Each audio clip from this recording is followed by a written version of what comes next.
రాతి కుటీరాలు మరియు కొబ్లెస్టోన్ మార్గాలతో రోలింగ్ కొండల మధ్య ఉన్న ఒక విచిత్రమైన గ్రామం. ఇద్దరు స్నేహితులు, రవి మరియు ఆశ, సందడిగా ఉన్న మార్కెట్ చౌరస్తాలో తాజా ఉత్పత్తులు మరియు చేతితో తయారు చేసిన చేతిపనుల అమ్మకందారులతో నిండి ఉన్నారు. సమీపంలోని అడవిని అన్వేషిస్తున్నప్పుడు రవి అడవి పువ్వులు మరియు మెరిసే ప్రవాహాలతో నిండిన పచ్చని లోయకు దారితీసే రహస్య మార్గాన్ని కనుగొంటాడు. స్నేహితులు లోయలోకి వెళతారు, వింతైన మెరుస్తున్న రాళ్ళు మరియు అసాధారణ జీవులను కనుగొంటారు. వారు గాలిలో మాయా అనుభూతిని అనుభవిస్తారు.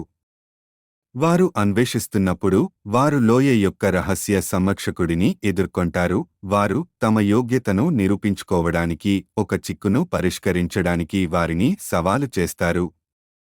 రవి మరియు ఆశ కలిసి తమ పల్లెటూరి జీవితం నుండి వచ్చిన జ్ఞాపకాలను మరియు చిక్కును పరిష్కరించడానికి పాఠాలను గుర్తుచేసుకుంటూ తమ తలలు పెట్టుకున్నారు. చిక్కును పరిష్కరించిన తర్వాత సంరక్షకుడు వారికి ఒక విత్తనం బహుమతిగా ఇస్తాడు. స్నేహితులు తమ సాహసం మరియు అద్భుతతో విత్తనాన్ని గ్రామస్తులతో పంచుకోవడానికి ఉత్సాహంగా గ్రామానికి తిరిగి వెళతారు. ఆ విత్తనం వారి గ్రామానికి ఆనందాన్ని కలిగించే చెట్టుగా పెరుగుతుంది.